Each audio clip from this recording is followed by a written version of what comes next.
what we are going to see today is primarily the domain name system, and then if time is left, we'll be seeing some other protocols also. So why domain name system came into picture and why it was needed, there is a brief history behind that. Now, can anybody tell me when this www arrived?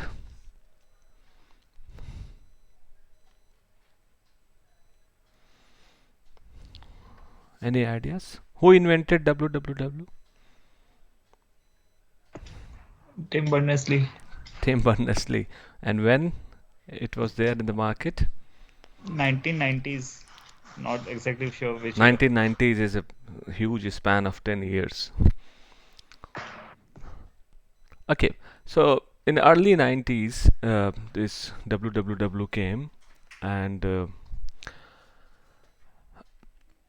you know that has particularly that has changed the whole paradigm for the internet. Initially, internet was primarily peer-to-peer in nature. Means the kind of application of internet that was there was peer-to-peer in nature. But www arrived, and then the whole paradigm is shifted from peer-to-peer nature to the client-server nature, request-reply nature. So what www did is uh,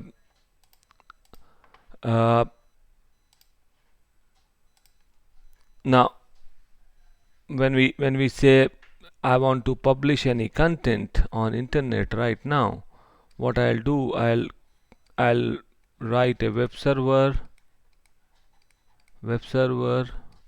and run it on a public IP, and on that web server I'll upload my website. So this was the mode of publishing the content, and everybody else using their browser can access the website. So slowly and gradually the internet, how internet was peer to peer, we'll be discussing sometime later. Internet, whole paradigm of internet from shifted from P2P to client server, because this www became very much popular. And we'll see in our application layer only that not only uh, normal web browsing, but even we started talking about webmail system, and that is started from Hotmail. So this was due to www. Now that particular change has has actually forced lot many other changes. So institute organization used to have their websites which they keep on updating. Now these websites run on some public IP addresses. So you need to, if you want to access those websites, you need to connect to this public IP address using HTTP. Slowly and gradually the number of these websites become very large. So then the actual DNS was there long back. Domain name system. But the actual need of DNS was felt at that time when there were so many number of websites. So it is really difficult to remember these 32-bit 4-octet IP addresses. So they thought about requirement and of betterment of domain name system, that we require some database where this IP address to domain name mapping can be done.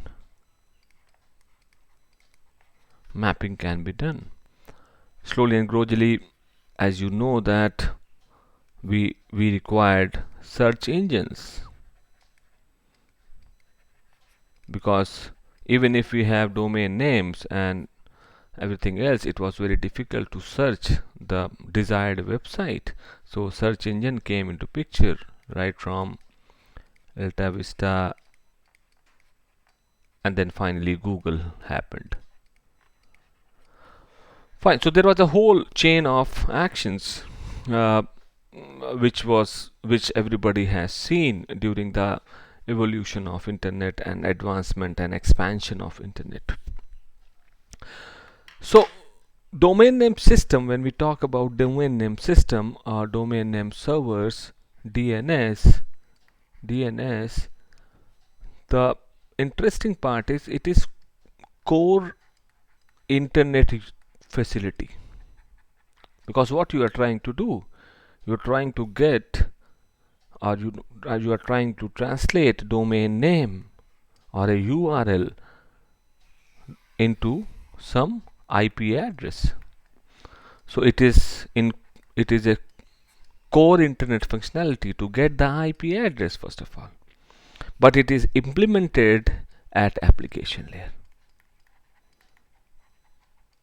It is not an application which is getting done for users cause. It is an application which is actually helping all other user application to function properly. So it is a core internet utility implemented as a application layer protocol. Now, what is DNS and how we can uh, see different things? As I told you that when we talk in terms of people, so every single person can have many identifier: Aadhaar card, name, passport number, driving license number, and so on. Now, if you talk about internet host and router, uh, router use these 32-bit IP address, and humans use this name www.yahoo.com. And then you require a map between, because router cannot understand www.yahoo.com. You need to require a mechanism which can translate this name into IP address and vice versa. So what is domain name system? It's a distributed database implemented in hierarchy of many name servers. It is application layer protocol where host, routers, name servers communicate to resolve names, address to name translation.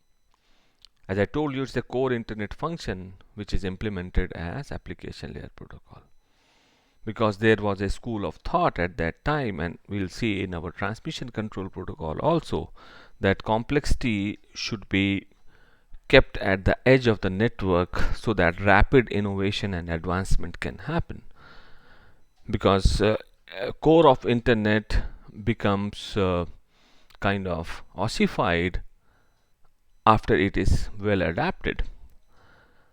So that's why this domain name system, which required rapid innovation, was shifted at the network edge and implemented as an application layer protocol. Now you may ask me a question that why we require a distributed database? Why not a single database? Now if you talk about single database, there is an issue that where that database is going to be kept.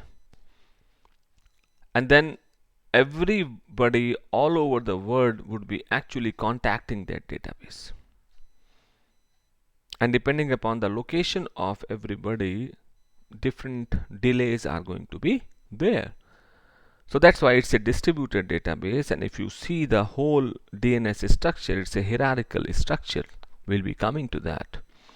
And a single name resolution result is actually cached at many places around the world. And how the things are happening, we'll slowly and gradually see. Services is very simple: host name to IP address translation. Sometime we need host aliasing also, when we require to convert canonical names to alias names. We require mail server aliasing. Uh, like if you talk about MNNIT, we have three uh, web servers just to distribute the load, and all the web servers can be reachable by mnnit.ac.in. So how to handle these things? If you talk about Google and these big companies, they have got farms of servers. Every server is running on a different IP address, but all are uh, you know known as google.com. Why not centralized DNS? As I was telling you, first of all, that single point of failure, traffic volume, how much traffic volume it has to realize and it has to tolerate, it has to uh, cater. Where to keep this centralized database, that's an issue, and there is a problem of maintenance and scalability. So this is how the hierarchical distributed database look like. This is how the hierarchical database of DNS look like. So we have some root DNS servers, and then below that there's a layer of top level domain DNS servers, and then below that we have authoritative DNS servers. And translation takes place level by level when you want to translate something. Now let's move to our whiteboard, and then I'll be explaining that how actually it is going to be done. I'll take one example and will show you all those things. Fine. Now, so there is a root server all over the world. There are, in my knowledge, there are 13 root server, maybe increased in last few years. So there is a root server. Root server is a kind of almighty. It knows everything. Fine. And below that there is top level domain TLD servers. So what are TLD domains? These are .com, .edu, .org, nowadays .in, .uk, .ac. All these are top level domain. And below that TLD server layer we have last level in hierarchy, that is authoritative DNS server.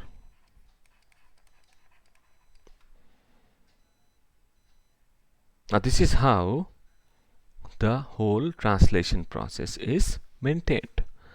This is how everything is done.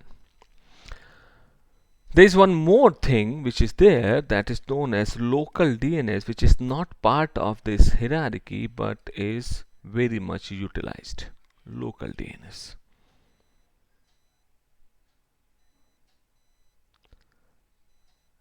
Now let us take the example of our institute, and then it will be easier for you to understand. So what we do, we have our 3 DNS servers which are under the authority of MNNIT.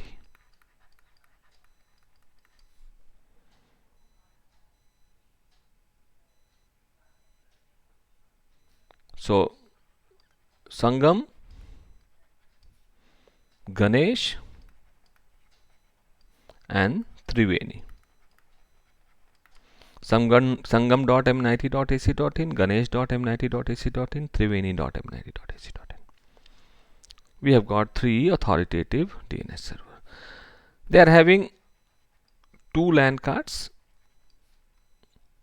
One is connected to our local institute network, and that is 172.31.100.6.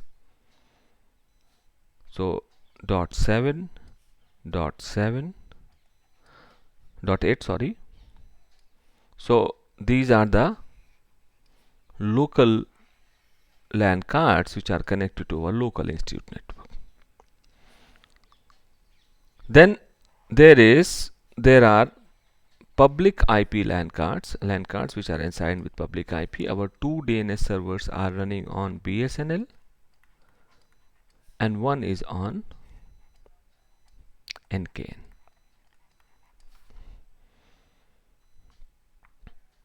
And we maintain our DNS server, 3 DNS server. All these DNS servers are mirrored.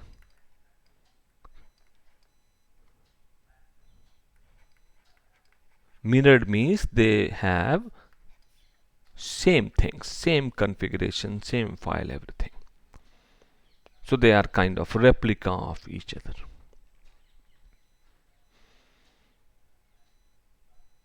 Now what is happening? Suppose we take one example.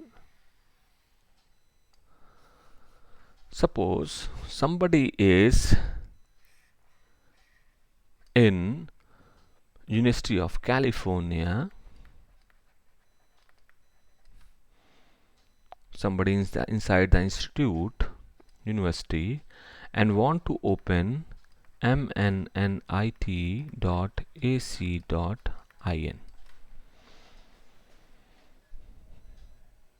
Now if you see my LAN card setting, let me show you. If you see my LAN card setting,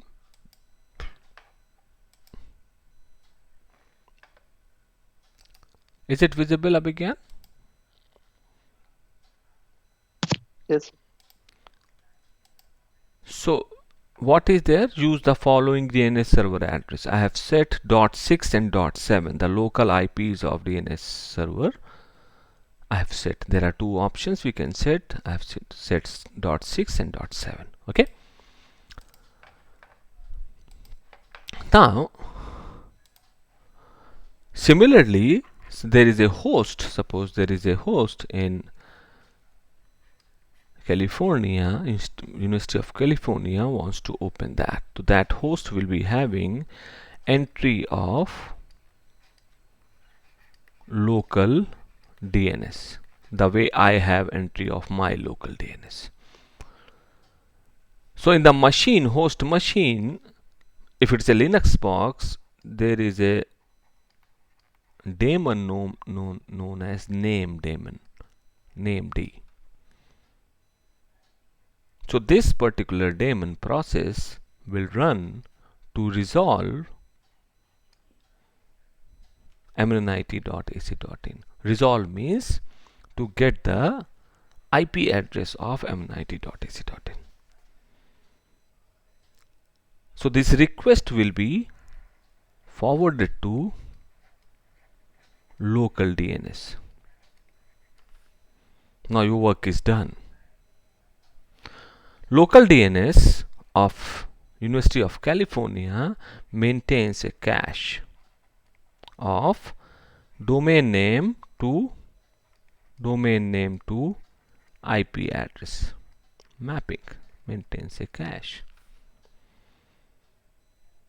If this particular entry mnnit.ac.in with the corresponding IP address is available in local DNS, the reply will come from local DNS only. Otherwise, if not, then this query will be forwarded to root DNS.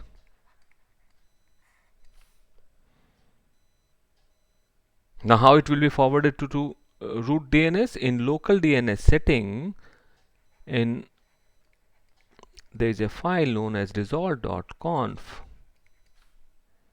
The IP address of root DNS is there.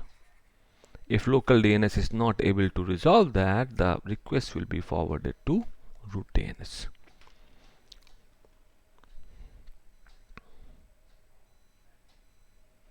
Now what root DNS will do? Root DNS will see mnnit.ac.in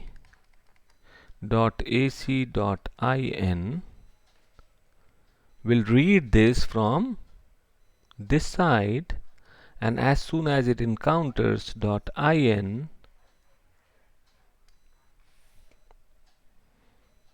it will reply to local DNS that I am not having this entry. You ask this question to top level domain DNS of .in. So root DNS is not able to give you answer, but it has given you another IP address that asks this query to this DNS, the top level DNS of .in, because .in is a top level domain. So local DNS will again send a query to .in.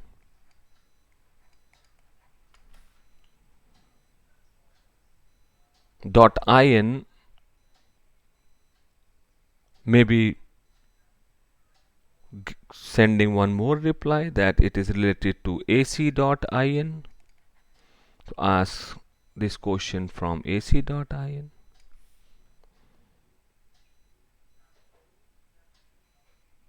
Now when the request will go to ac.in DNS server, again a reply will come to local DNS that go and ask one of the DNS server of mnit.ac.in. So request local DNS will request now to our DNS server, and from our DNS server the IP address of web server where mnit.ac.in is running will be provided. Now local DNS will cache this entry and forward this IP address mapping to the host machine who has started this request. Just a minute, I have to take this call. Sir प्रणाम। कौन सुनाओ क्या हाल है? बढ़िया है sir, class ले रहा था अभी, बताएं।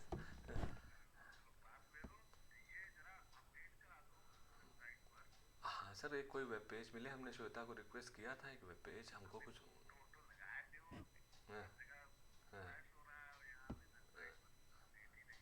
हाँ सर कुछ ठीक से करा। हाँ, उनसे मैंने कहा हमको एक इन्फॉर्मेशन एक पेज में लिख के दे दे, हम अपडेट कर देंगे। ठीक, हम श्वेता ही को बोले थे। हाँ, ठीक है, मिल जाएगी, कैसे मिलेगी हम कर देंगे सर। ठीक sir, right sir, right sir, right sir.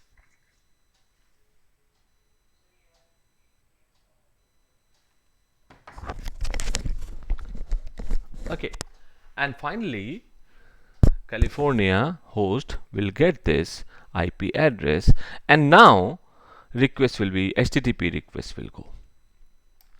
So in a nutshell, what is happening, I'll come back to the example again, that depending upon whether the entries are cached or not cached, these request reply will go to various levels, and finally you will get the IP address. You may get the cache entry in the root DNS. You may get the cached entry at .in DNS. You may get the cache entry of mnit.ac.in.ac.in. So many these root servers and these are having their caches also where the entries are maintained. If in is .in server, DNS server is able to resolve the query, it will reply. Otherwise, the whole process will reach up to your authoritative DNS server. Now, how these things are happening, this is what we need to understand. And for that, we need to look at the type of records we have when we see DNS.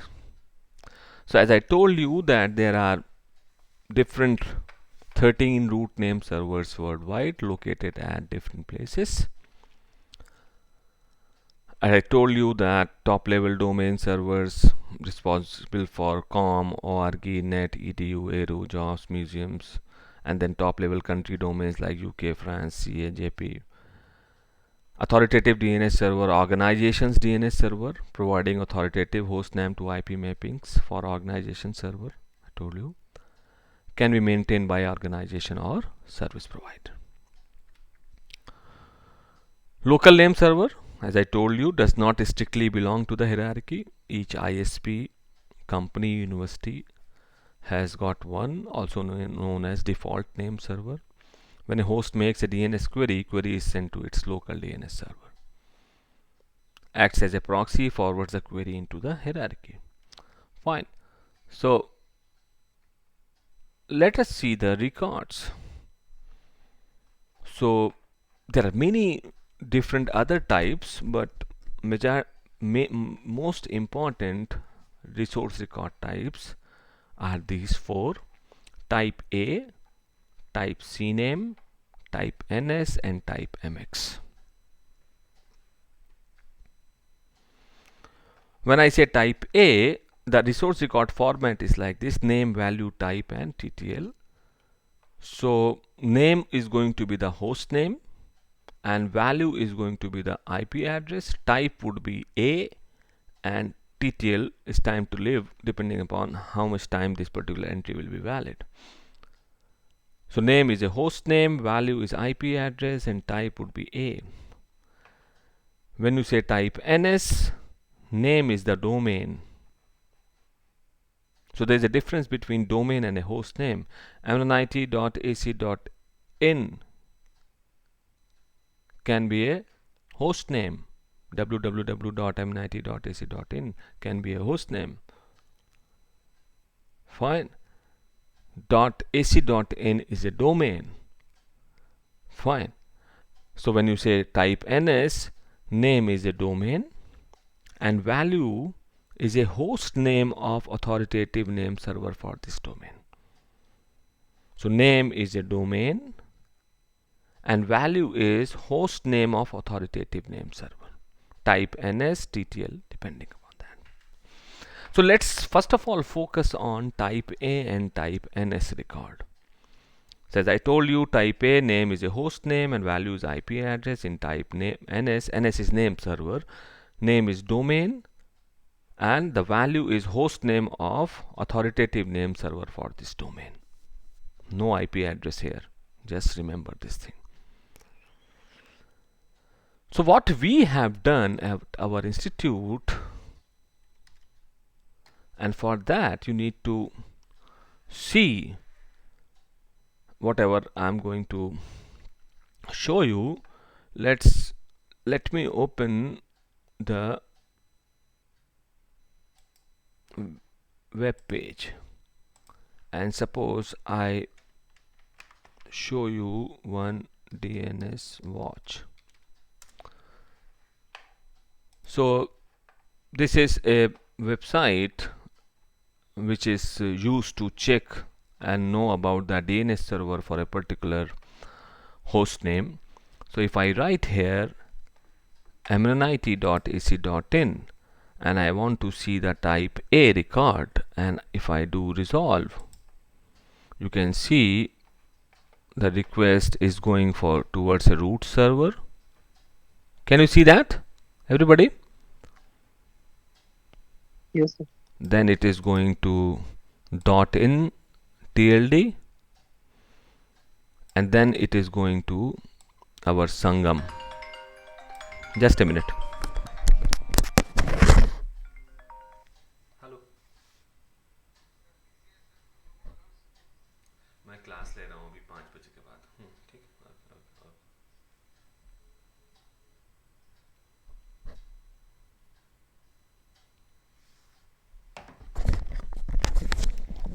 So as I told you, this query has been run somewhere from Europe for mnit.ac.in to get the A record. So that particular machine has to send the request to some root server. Root server said that I don't know, go and ask .in server.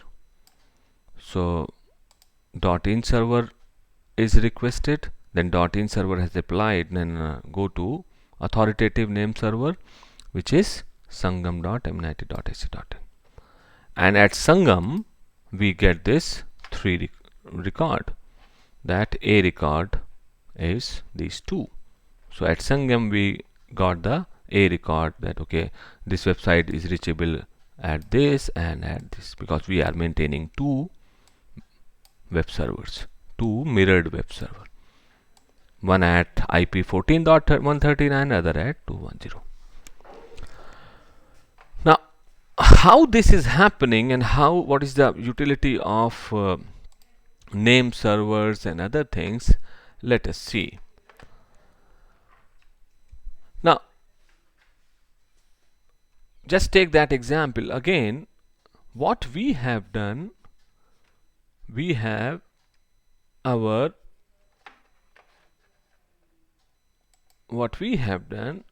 as I told you, that we have 3 name servers: Sangam, Triveni and Ganesh. Sangam.m90.ac.in, Triveni.m90.ac.in, Ganesh.m90.ac.in. And the public IP of these IP addresses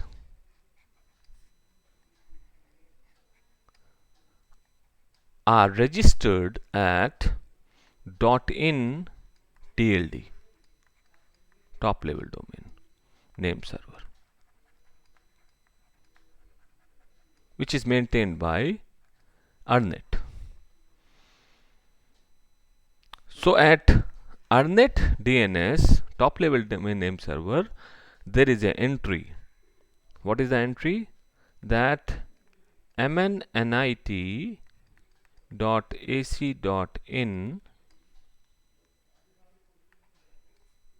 there is a NS record over there. What is the format of NS record? As I told you, that NS record for name is the domain and value is the host name of authoritative name server. So at .in name server, domain mnit.ac.in, value is host name of Sangam, sangam.mnit.ac.in, type is NS. That this particular entry is going to give you a name server, another name server. So this is maintained. Wherever you maintain the NS record, just below that you will maintain the A record, that sangam.mnit.ac.in is having this IP address, because if you see the type A record, in type A record, name is the host name and value is the IP address. So IP address of this public IP of Sangam and type is A. This is what we have done. So our mnit.ac.in is maintaining 3 NS record at TLD name server, top level domain name server.in. mnit.ac.in is having 3 NS record, one for Sangam, one for Ganesh and one for Triveni. And below that NS record there is type A record for all these 3 name servers, that what is the IP of Sangam, what is the IP of Ganesh and what is the IP of Triveni. You may ask me a question that, sir, why we are maintaining all these? We could have directly written mnit.ac.in and given the A record of our both web server. We are running 2 web servers for mnit.ac.in. We could have given directly the IP address of our web servers, writing A records. Why we are maintaining 3 NS name servers and then doing one step extra? Can anybody answer this? So there are multiple applications. There's alumni amenity.ac.in, TPO amenity.ac.in. So that's what I am saying. That's what I am saying. That once you have, I told you that amenity, I was telling you amenity.ac.in can be considered as domain name once you do that. Getting the point? That it is a domain. Fine. And once you have this domain entry at the TLD name server,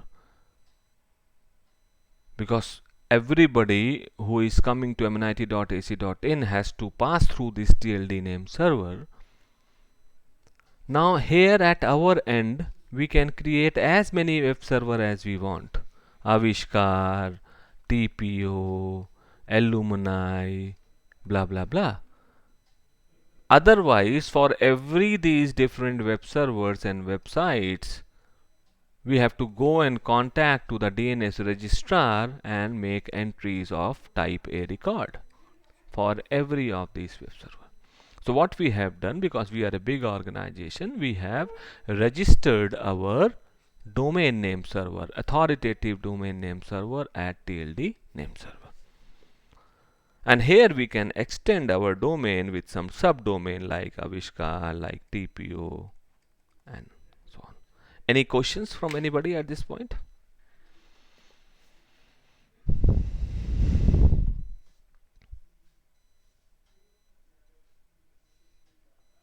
Also, it means like if we want to host only a single website, there is no need of like this personal DNS servers like Obviously, that's what you take services from ISP.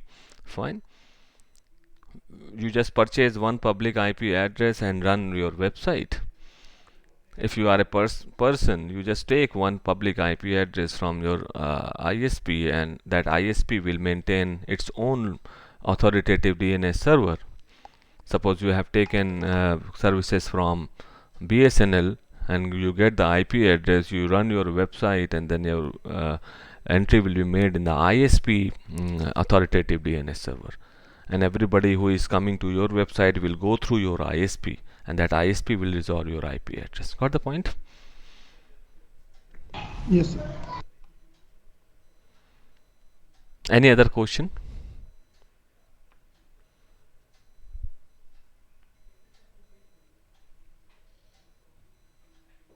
Now if you generalize this whole discussion, you may find that this is happening at every level. So let's take the example like California. California University, one host was trying to open mnnit.ac.in. So the request was sent to local DNS. Local DNS has made a query to root DNS. So what root DNS? Root DNS might be having one NS record like .in name server record is some ns2 registry.in. This is the host name for the name server of .in.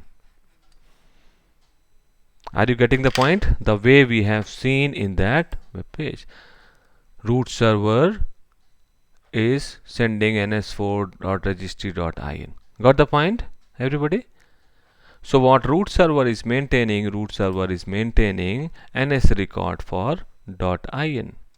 And wherever you maintain ns record, you will be maintaining just below that the a record also to get the IP address of this ns4.registry.in type A record and the IP address of that. So what root DNS will reply when local DNS make a DNS query to root DNS? root DNS will reply these two things to local DNS. That I don't know, but you go and ask this. When then local DNS will make a request to this IP address ns4.registry.in. When this request will go to there at .in tld, what entries you will find? That mnit.ac.in. There may be one more level of AC also. I'm just cutting it short. NS record is Sangam, Triveni or Ganesh. If you have 3 DNS servers, NS server for one domain, generally it's a round robin manner of resolution. That depending upon first request will be forwarded as Sangam, second request will be forwarded as Triveni, and third as Ganesh. Round robin, just to maintain the load on DNS. So the mnit.ac.in, it will go to local DNS. Local DNS will contact the root DNS. Root DNS will send these things. Now local DNS will contact .in ns4.registry.in, top level domain. There one more NS record and type A record associated with all the NS records, 3 NS records, and type A record associated with that. So that will be replied to the local DNS. Now local DNS will make a query to mnit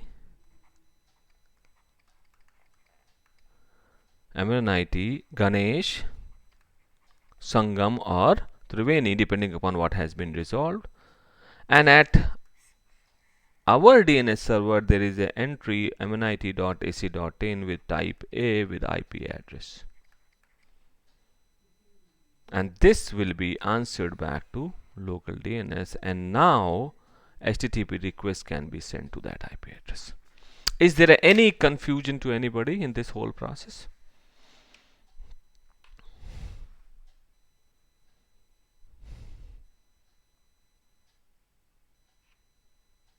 Any problems, any confusions? Also, one doubt. Yes. Also, why we are maintaining the name also? Like for the .in, we are like NS2, which is written there. Why not directly IP? Can you come again with the question? There was a lot of background. Oh, sorry. Like so, again for like mnit.ac.in, we are having 3 servers. So there is a maintained NS record like mnit.ac.in with a Sangam, and then for Sangam there is an IP address record with a. So why storing multiple? Like for a single thing, we are using 2 spaces. Why not like mnit.ac के सामने direct IP address? You are not seeing the recursive process. Fine. Because you need to tell this is a NS record. Fine. So means a query has to be run again. Okay. So we can do that with like some sort of a bit, like we can return a bit. Okay, if it is 1, we are not reaching to end. Yeah, you may say that. Okay, it is a NS record, and then you may increase this RR format also. Fine. So it is a NS and its IP address is the its IP address is this. So you are not required to maintain a record. But actually there is a record already in the hierarchy. Got the point? So that is actually reused here without cluttering the format, because we don't want to clutter the format. When we make a protocol format, that has to be kind of uniform. RR format. This is not any particular resource record format. That is a name, value, type, and TTL. Got my point, bacha? So when you make a protocol, you need to fix the format first of all of messages. Now if you want to tell it is NS and whose NS, you have to give the domain also and the host name of the DNS server So means you need to increase this particular thing. That is not possible because RR format will remain same. I hope you got the point. Yes, sir. So that's why we have to have two entries. Okay. But these two entries are coming in one message. I'll tell you, when we see the DNS protocol, it's not like that it is. So it's like a DNS reply is coming in one single shot. Okay. Got the point? Yes, sir. DNS reply is coming. If you would give me time, I can show you the DNS. This is, you say, the questions and the answers, variable number of resource record. Okay. So you are getting many resource records in one go. Okay. Any other doubt?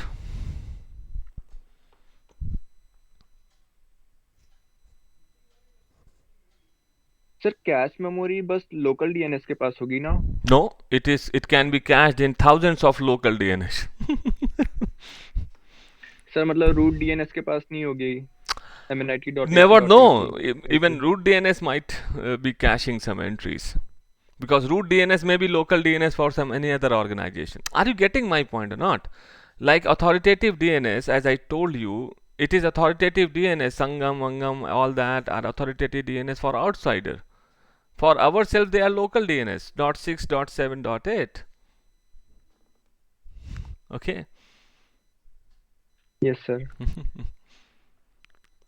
So it's like perspective. If you are seeing from inside, the Sangam, Triveni, and Ganesh are local DNS for us. But if somebody is trying to resolve it from outside, so that are authoritative DNS.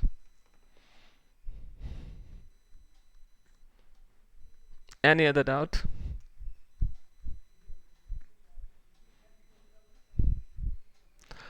Now let's move to another two resource records. Let's move to another two resource record, and those are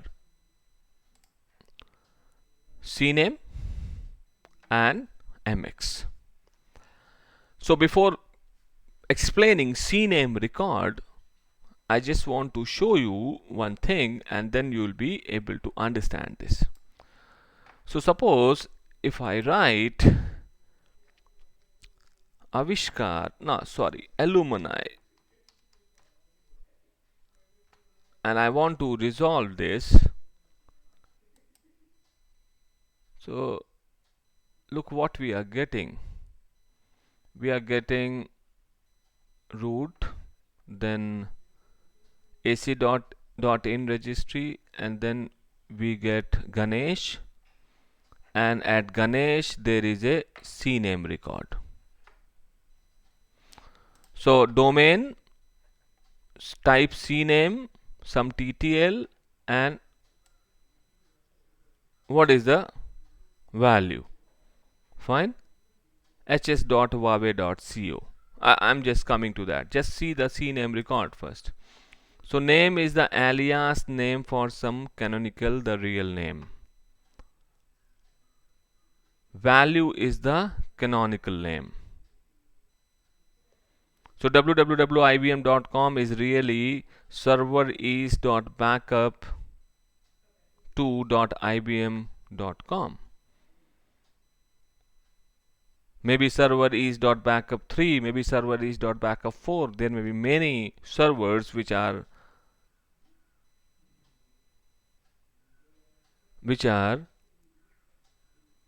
known as ibm.com. So name is the alias name for some canonical, the real name. So here, if you see the result of alumni.mnit.ac.in, so this is our alias, but actual name is this. Hold on, let us search this thing.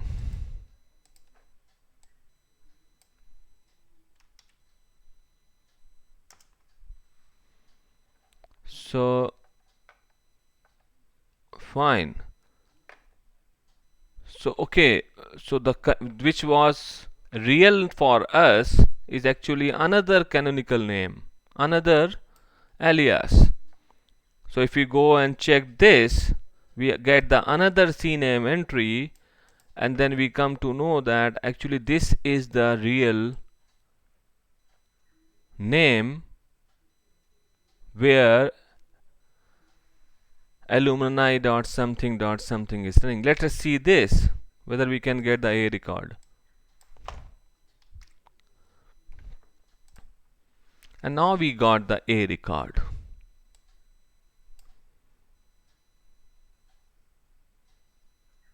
So can anybody explain what is happening? So what was there? I'm just writing here whatever I have shown you on the DNS watch, that alumni dot mnnit dot ac dot in, fine, cname canonical name is hs.huawei.co. This we have made entry in our DNS because the alumni website is not running inside our organization. It is running somewhere else. So we just ask the canonical name from. Now when we checked hs.huawei, it is actually not the real name. It is again a domain name, fine, alias. So when we check this, we again got a CNAME and then a Amazon Web Services server. And when we check this Amazon Web Services server, we got the IP address.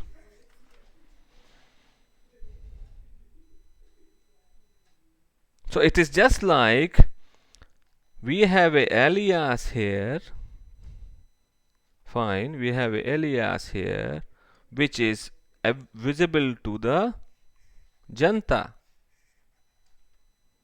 Now this alias might be running at here, here, here, anywhere. And that might not be a real name, it might also be an alias. And real is somewhere else. Like in the case of alumni.mnit.ac.in, real is somewhere else. This is real. So in this way, the redirections can be done. Like suppose I take one example. Suppose MNIT is having heavily loaded. So we will make one alias mnit.ac.in, and then we can have different backup servers running. And we can provide CNAME, many CNAME entries. Suppose my website is mirrored on 4 different web servers whose real name might be backup1.mnit.ac.in, backup2.mnit.ac.in, backup3.mnit.ac.in, backup4.mnit.ac.in. Everywhere my website is running. So requests will be made for mnit.ac.in. There are 4 CNAME entries. There can be a round robin setup in DNS. So depending upon the number of requests, every request will go in round robin fashion. A CNAME record will be fetched. You get the real name and real name's IP address you get from here, and then mnit.ac.in can be opened. So this is for a single organization. If you want to maintain many web servers in the background but want to give one single alias, so that can be done by CNAME. This is one example of alumni wala, where you can see that alias can be used to do the redirection. So right now nobody knows that Alumni is not running in a Motilal campus. Alumni website is running somewhere in Bangalore, and finally it is running somewhere on an Amazon Web Service. Let's see another, like Avishkar.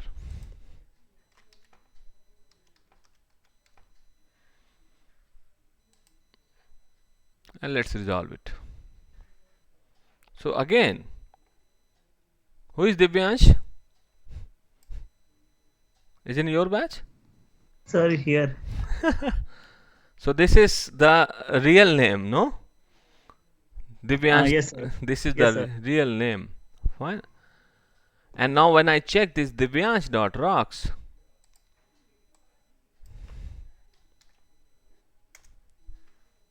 then you get the IP address. Okay.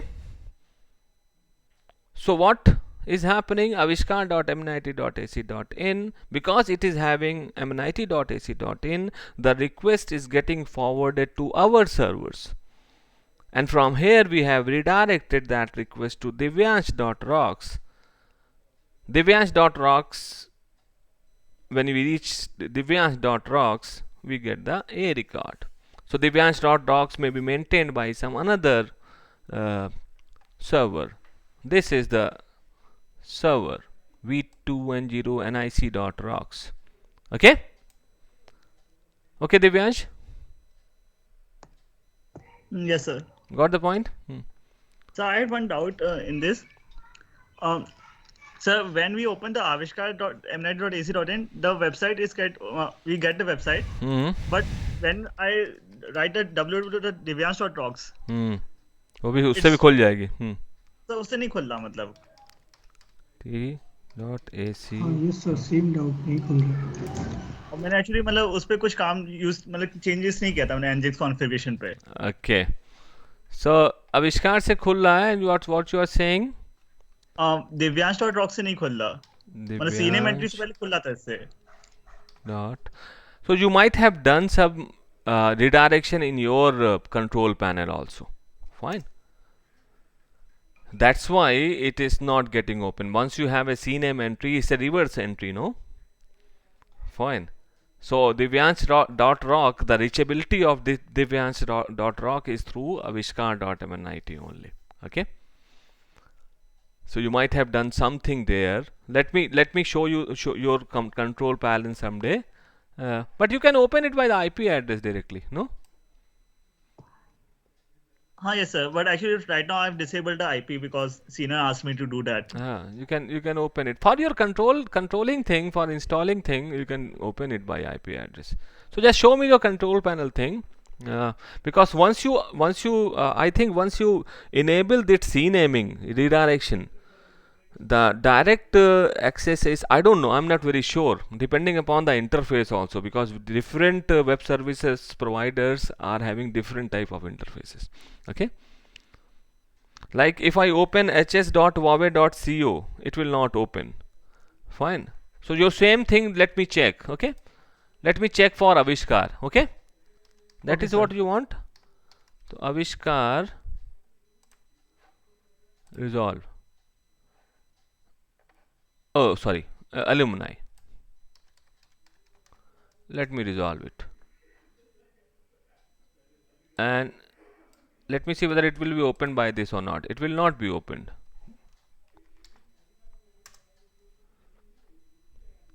Okay. So now let us see this.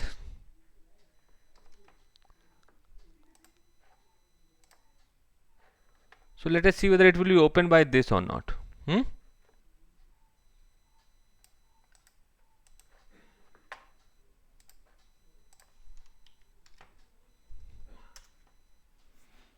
Got the point? Got the point, bacha? Yes, sir. Got it. So what is this 503 service? Can you check it? I think it's server error 503. HTTP 50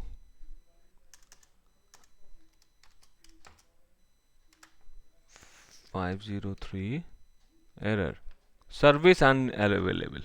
Okay, so because it is getting resolved from a certain uh, domain, otherwise it will be a cross domain. Understand, Divyansh?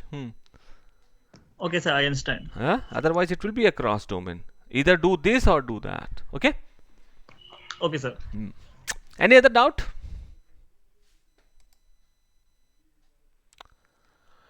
Now let us see the last resource record, which is MX record.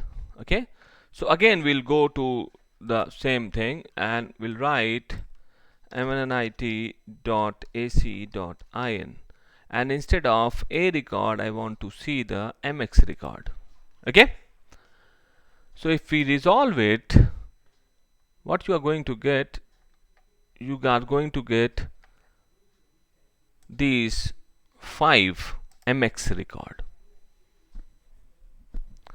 So what is happening, and I'll explain it when we'll discuss that SMTP protocol. What is happening when you write a mail, to anybody? So you write a mail to anybody, so it is like Mayank Pandey @mnnit.ac.in.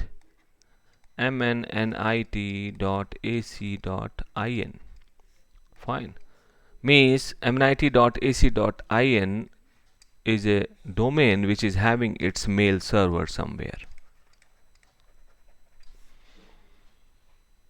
So where is that somewhere? Because mnit.ac.in can have a record, which may be its website, can have a NS record, which may be its name server domain, but it is related to mail. So initially, before 2015, we used to maintain our own mail servers.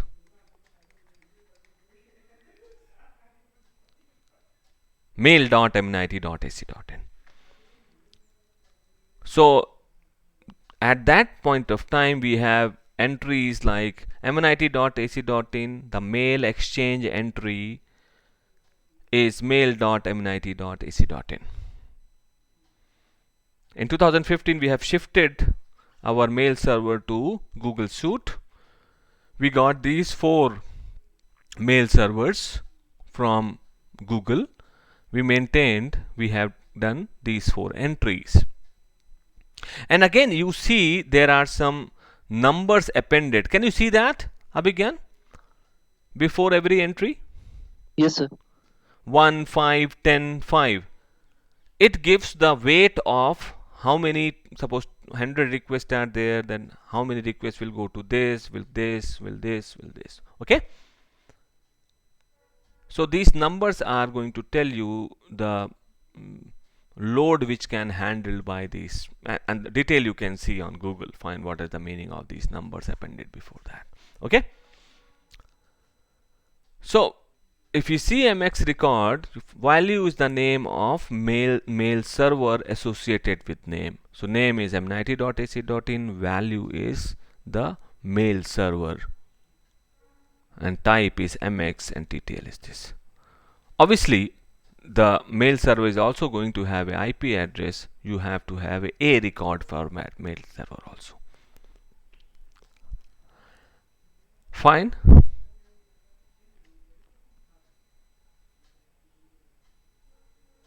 Any questions from anybody?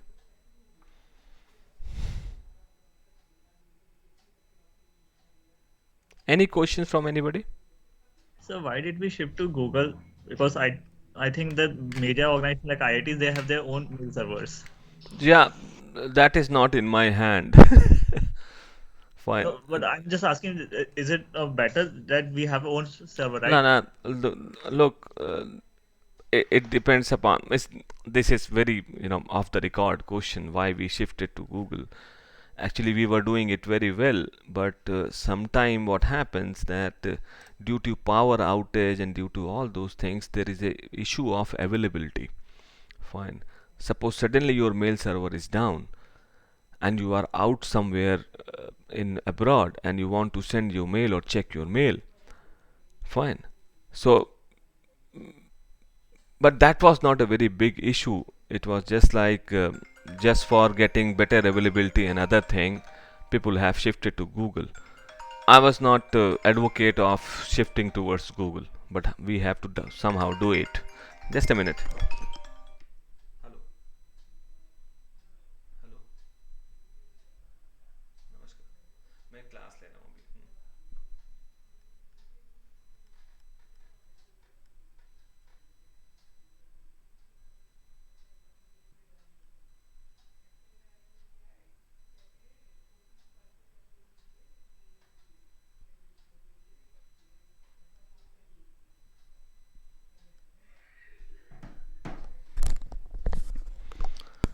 Got the point? So that's true that we could have done it. We were doing it from long back, but people have shifted to Google, and we have to do it. Any other doubt? Okay, so let's see one more protocol, and that protocol is, you might have seen, that is FTP. You might have used this protocol also. It's a very simple protocol, but is having many different characteristics apart from HTTP. So when you want to transfer file from one host to another host, you can use this FTP protocol. So file server will run the FTP server, and you have to run a client for the file transfer. And local files, you can transfer the data from local file system to the remote file system. Now things are very simple. Details can be found in RFC 959. FTP server runs on port number 21. Fine. How this is happening? Interesting part here is there are two TCP connections. Client will contact port number 21, and a connection will be established, TCP connection after three-way handshake. And on this connection, the username, password, the commands for reading, writing will be transferred. Now, then client will request for file transfer. It may be taking a file or maybe writing a file. Then server will contact port number 20 on client. Server opens the second TCP connection towards client at port number 20. So effectively, TCP protocol runs on two ports. For data connection, port number 20 from server to client, and for control connection for sending commands and all, connection from client to server at port number 21. After transferring one file, server closes the data connection. If there are another request of file transfer, server will again open the data connection. That's the interesting part. Control connection is out of band here. In HTTP, both commands and data goes on a single TCP connection. Another difference from HTTP is that FTP server maintains a state. What is the current directory, whether it was same session going on, earlier authentication, time limit of that particular session, after which then after connection is terminated, you maintain all those things at the server. That user has maintained history also, something like that. Sample commands, the simple commands used in plain ASCII text, username, password, list of file. ls is runs, gets to get the file name, gets to put the file name, puts. Some return codes are there as in HTTP. 331 username okay, 125 data connection already open, 425 cannot open data connection, 452 error writing file, something like that. So it's a very simple command, simple protocol, FTP. But important thing here is there are two connections which are opened. one from client to server when you want to maintain a TCP connection to send commands, another from server to client. Another important protocol is electronic mail, and I think we will stop here. Fine, and I'm giving you one small thing to study by yourself. What do you understand by FQDN, fully qualified domain name? This is the first reading assignment. Second reading assignment is, what do you mean by means I have told you 4 resource record, NS, A, and MX and CNAME. I have told you 4 resource record. There are other resource required like TXT, like some security related.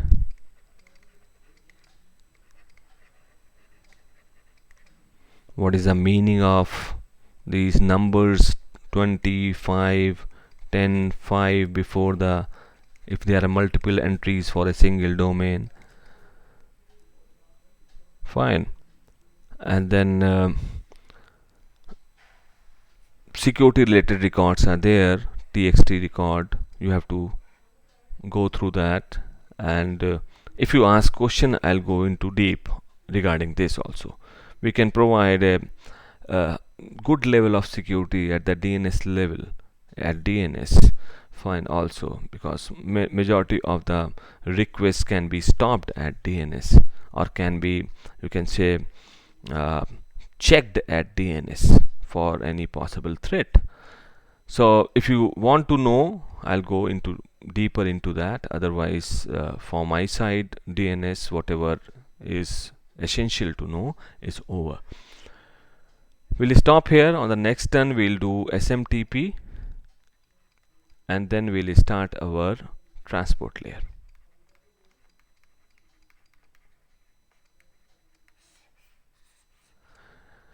Anything you people want to ask?